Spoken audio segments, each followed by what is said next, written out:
Welcome to Echoes of the Unknown, the podcast where we'll be exploring some of the world's most fascinating unsolved mysteries. I'm Jack Montgomery, and today we're delving into the 1989 abduction and murder of a young girl named Amy Mihaljevic. She left her middle school in Ohio, believing she was meeting someone she could trust. What followed is one of the most haunting unsolved crimes in American history. It's defined by the chilling realization that Amy was targeted, groomed, and ultimately betrayed by someone who knew exactly how to gain her confidence. Amy was born on April 11, 1979. By the fall of 1989, she was living in Bay Village, Ohio, with her mother, Margaret McNulty, and her younger brother, Jason. A quiet suburban community west of Cleveland along the shores of Lake Erie. It was the kind of town where children rode their bikes freely, neighbors knew one another, and violent crime felt distant, almost unimaginable. Amy was a bright, energetic fourth grader at Bay Middle School. Like many other 10-year-old girls, she loved drawing, animals, and spending time with her friends. Teachers described her as kind and attentive. At home, she helped her mother with chores and enjoyed the small routines of daily life. According to multiple reputable reports and official sources, in October of that year, Amy began to receive phone calls from an unknown man who claimed to know her mother. The caller sounded friendly, calm, and authoritative. He told Amy he was a friend of her mother's from work, and he said he wanted Amy's help picking out a gift for her because she had supposedly received a promotion. He emphasized that the gift was a surprise and that Amy should not tell her mother. Investigators believe the man called Amy multiple times in the weeks leading up to her abduction, gaining her confidence by asking questions that suggested he knew details about her family and her mother's work situation. Part of how he gained Amy's trust involved telling her that she was good at keeping a secret. In interviews recounted in investigative reporting, Amy's friend said she mentioned that the man had told her it was a secret and that she was better at keeping secrets than her brother. On October 27th, the man called again and made specific plans to meet Amy. According to multiple reports on the case, she told her mother she would be late coming home because she was planning to stay after school for a choir audition or choir practice. However, Amy made that story up. Instead, the man had called her to say that he wanted to take her shopping to pick out the gift for her mother. Amy believed this, and she left her house in the morning to go to school as usual, riding her bicycle and locking it up at Bay Middle School. After school was dismissed that afternoon, she walked with friends a short distance, just a few minutes, to the nearby Bay Square shopping center. It was a common place for students to hang out after school. Amy was approached in the parking lot of the shopping center by the man who had lured her there. Several witnesses recalled seeing her talking to a man near a convenience store. Some noticed she appeared comfortable and not at all distressed. Authorities say that Amy called her mother briefly from the shopping center area to say she was fine, giving no indication that anything was wrong. Investigators believe that, at the time, she was already in the presence of the man who later abducted her. No one intervened because nothing seemed out of place. This detail would later haunt investigators and the community alike. When Amy did not return home by 5 p.m., her mother became worried. She contacted neighbors and friends, then called the police. A massive search began almost immediately. Bay Village police canvassed the area, questioning residents and searching streets, parks, and nearby businesses. Volunteers poured in from surrounding communities. Flyers with Amy's photograph were distributed. The FBI soon joined the investigation, recognizing early signs that this was a calculated abduction. Over the following months, the intensive search continued with no sign of Amy. Investigators analyzed phone records, interviewed hundreds of people, and followed countless leads. Then on February 8, 1990, more than 4 months after Amy disappeared, a woman walking her dog in a rural area of Ashland County made a horrifying discovery. In a field close to the road off County Road 1181, in Ruggles Township, about 50 miles southwest of Bay Village, she found skeletal remains that were partially concealed by branches and debris. Dental records confirmed what investigators feared. The remains belonged to Amy. Evidence suggested Amy had been murdered shortly after her abduction. When her body was discovered, investigators documented both forensic evidence at the scene and missing personal items that have been notable in the case. Her body was dressed in the same clothes she was wearing the day she disappeared. Forensic evidence on her body included gold-colored fibers that did not match known items she had owned, suggesting contact with something else during her abduction. In addition, a curtain and a blanket were found nearby that are believed to have been used to wrap her body while it was being transported to the field where she was dumped. Several personal belongings that Amy had on her at the time of her disappearance were not found with her body and remain missing to this day.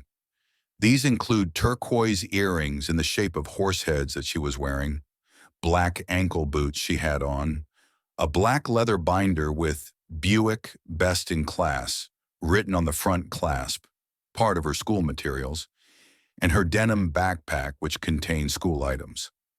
Law enforcement believes these missing items may have been taken by her killer, possibly as souvenirs or trophies, and could still be in the possession of someone connected to the case. Perhaps the most persistent focus of the investigation has been on the curtain found with Amy's remains. It was a distinctive avocado green color, a popular color in the 1970s and 80s. During a June 2016 press conference held by the Bay Village Police Department, the Cuyahoga County Prosecutor's Office, and the FBI, authorities showed the blanket and curtain found near Amy's body. They also discussed how recent canine DNA testing linked hairs on both items to the Mihaljevic family dog.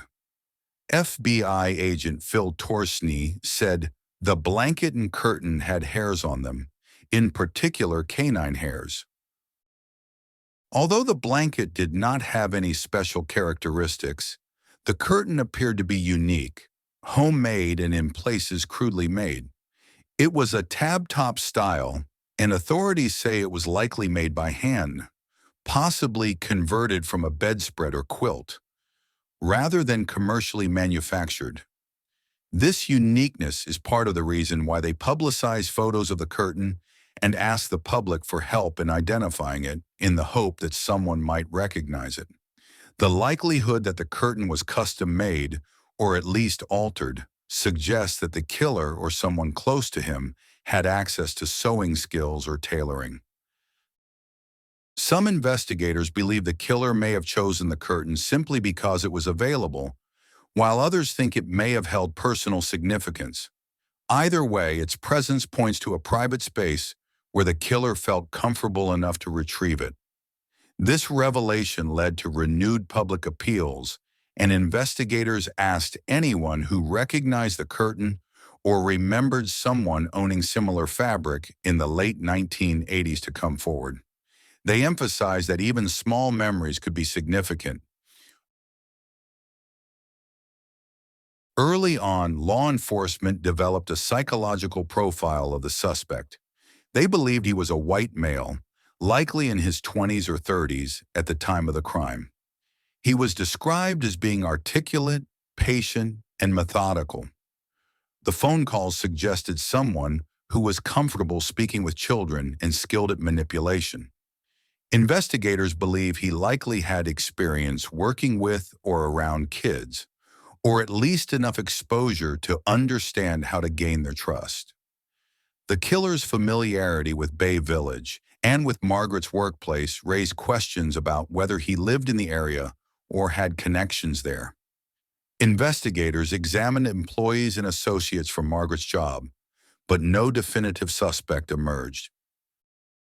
The discovery of Amy's body not only devastated her family, it also reignited national attention.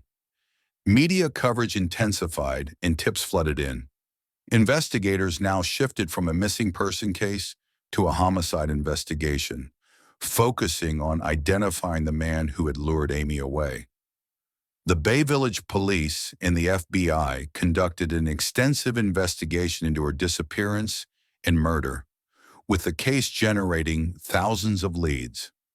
Dozens of suspects were asked to take lie detector tests, and 20,000 interviews have taken place during the investigation over the years.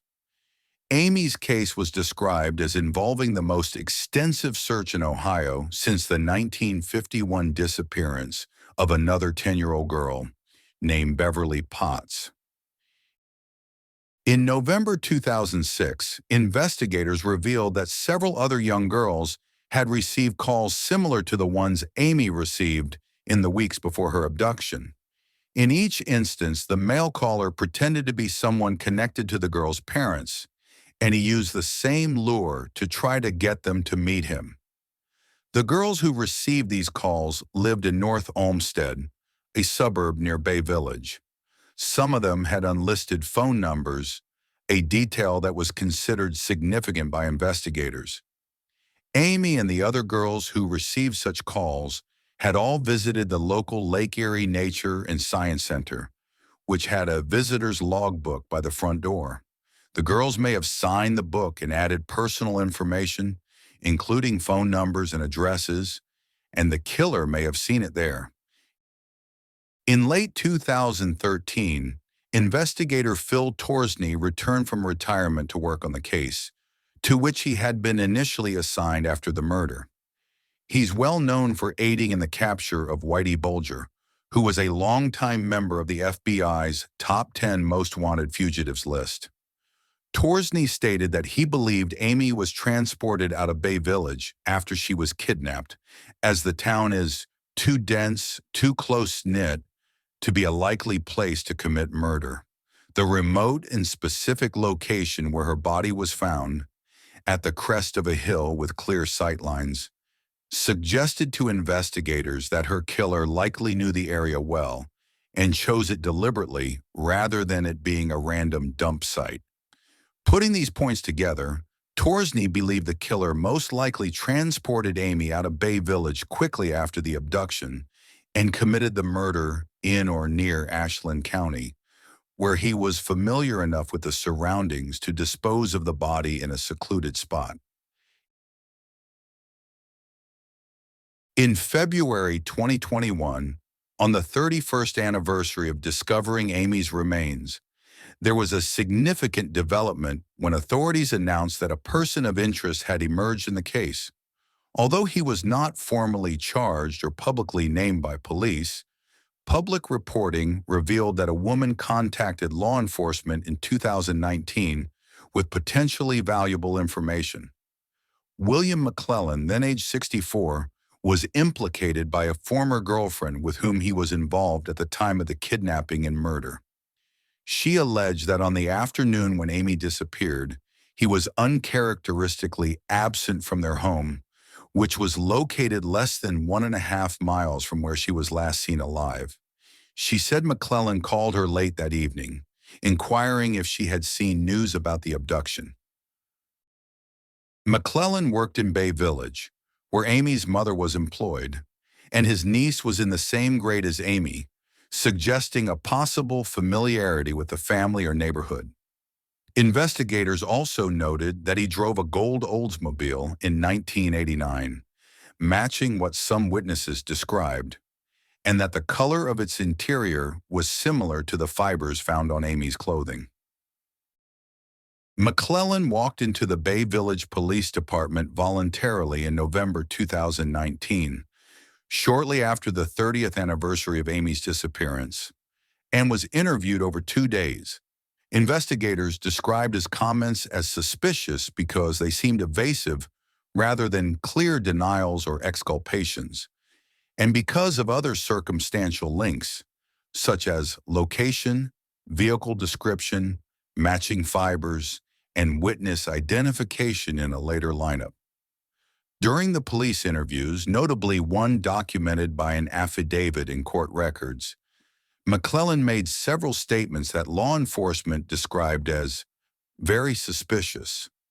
These remarks raised red flags for investigators because of how odd, vague, evasive, or contradictory they were in the context of questions about Amy's abduction and murder.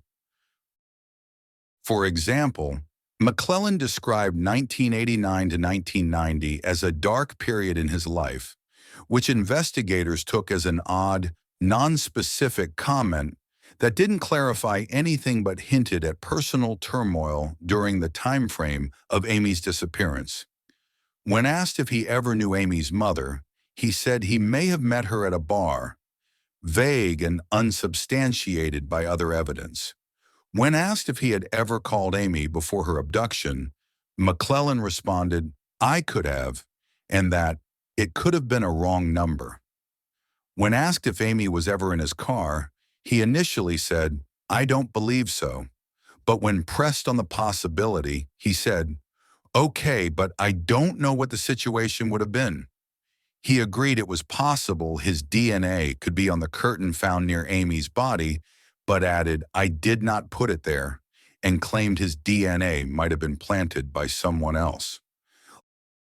Law enforcement also reported that McClellan failed a polygraph test. The polygraph results indicated deception, though polygraph results alone are not legally conclusive evidence of guilt. In addition, after the first day of interviews, he did not return as scheduled to sign paperwork giving police permission to search a storage unit. Investigators found that concerning, and it led them to obtain a warrant and search it, leading to them confiscating certain items of interest. Yet despite being investigated and questioned, no arrest or criminal charges were brought against McClellan in connection with the murder. Law enforcement has not publicly stated they had enough admissible evidence tying him directly to the crime. Investigators have pursued fiber evidence, DNA samples, and witness accounts over the years, but none has produced the level of proof required to charge McClellan, or anyone else for that matter. Even when DNA and other forensic testing has been done, it hasn't yet led to a suspect match that can hold up in court. That being said, investigators continue to consider McClellan to be a person of interest, meaning law enforcement believes he's someone who may have relevant information or involvement. It's worth noting that information in this case is often a mix of confirmed investigative steps and media reporting based on court affidavits, and law enforcement generally does not comment publicly on active leads. In court filings and police affidavits, investigators stated that two witnesses who saw Amy with a man at the shopping center the day she disappeared picked the same person's photo out of lineups conducted in May 2020, saying he was the individual they remembered seeing lead Amy into his vehicle that day. The potential suspect has not yet been named publicly by authorities, and there is no confirmed information stating that McClellan is the person identified in those 2020 photo lineups. The official accounts simply say the two witnesses picked the same unidentified man from the lineups, without naming him.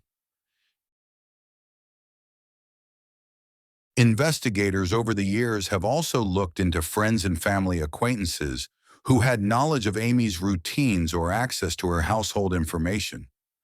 Various neighbors, parents of friends, and individuals surfaced in tips, but ultimately had alibis or no corroborating evidence tying them to the crime. Many of these people were investigated based on circumstantial factors, witness descriptions, or tips, but none produced prosecutable evidence.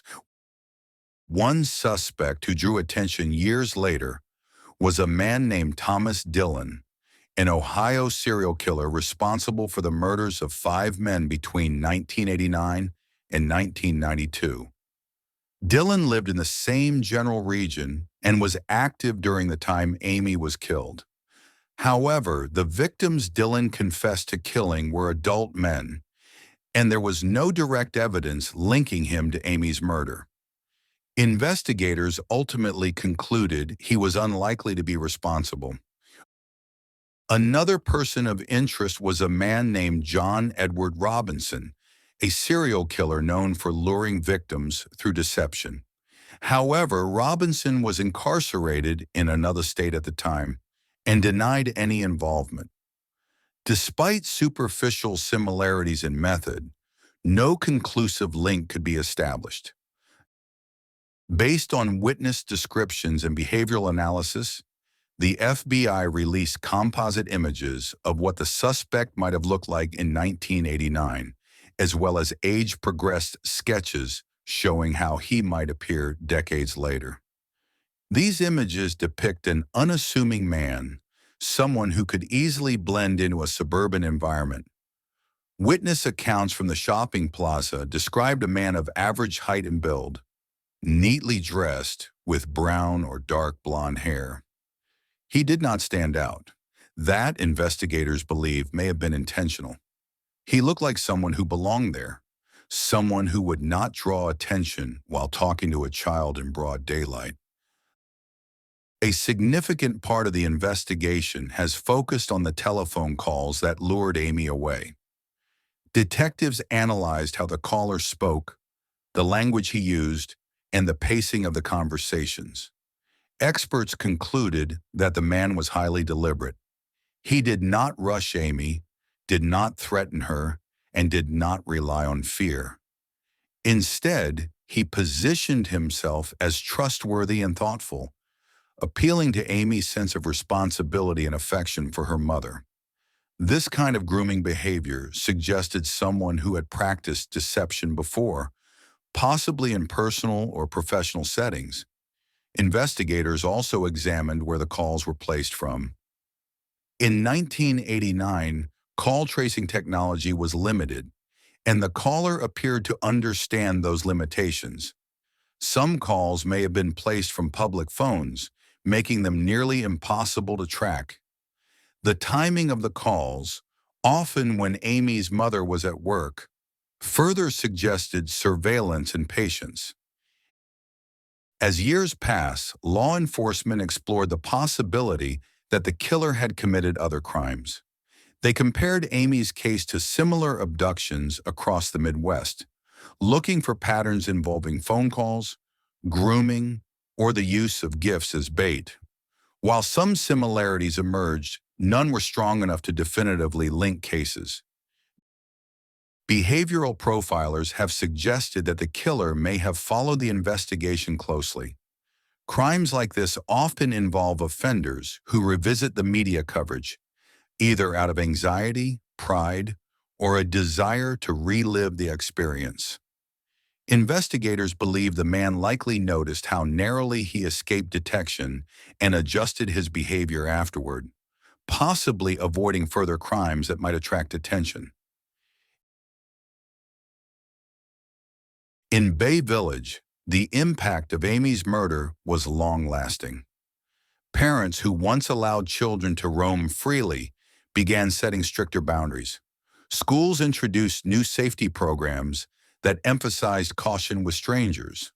Community events were marked by an undercurrent of vigilance that had not existed before. For children who grew up in Bay Village after 1989, Amy's name became part of local history, a story told quietly but persistently as a lesson in awareness. For those who were children at the time, the case marked the moment when innocence gave way to fear. It also influenced broader conversations about child safety nationwide. Law enforcement agencies increasingly emphasized education around grooming behaviors, not just stranger danger. Amy's story became a cautionary example of how trust can be exploited without force or violence. For Amy's family, the passage of time brought no closure. Her mother became an advocate for child safety and abduction awareness. speaking publicly about the dangers of grooming and manipulation. She consistently urged parents to educate children about the risks of talking to strangers, even those who claim to know the family. Her advocacy helped keep the case alive in the public consciousness. In response to her daughter's death, Margaret co-founded the Community Fund for Assisting Missing Youth, which aimed to educate children about stranger danger. Sadly, she died in 2001 from complications of alcoholism at the age of 54. The FBI and local law enforcement maintain active case files. Authorities believe someone out there knows something, whether it is the identity of the man who made the phone calls, the origin of the curtain, or a confession shared in confidence. In the decades since the murder, advances in forensic science have repeatedly renewed hope. DNA testing methods unavailable in the early 1990s were later applied to preserved evidence. Although none of the DNA evidence recovered at the scene has matched anyone in existing databases, investigators continue to hope that improvements in genetic genealogy technology may one day provide a breakthrough, as it has in other cold cases. Over the years, investigators have revisited the case repeatedly, each time armed with new technology, fresh eyes, and the hope that time itself might loosen the grip of secrecy surrounding the crime. Nearly 5 decades later, the murder of Amy Mihaljevic remains unsolved, but it is not forgotten. Her story stands as both a warning and a call for justice. Amy should have grown up. She should have had birthdays, graduations, and a life far beyond the 10 short years she was given. The voice that called her that fateful day still belongs to someone, and the truth, however long it has been buried, has not disappeared. Until it's brought into the light, Amy's story continues to echo, a reminder that some mysteries are not meant to be forgotten. They're only waiting for the moment the truth is finally heard. Thank you for listening to today's episode of Echoes of the Unknown. If you found this story compelling, please don't forget to subscribe, leave a review, and share with fellow mystery lovers. Until next time, stay safe, stay curious, and remember, even with the passage of decades, memory endures where justice has not yet arrived.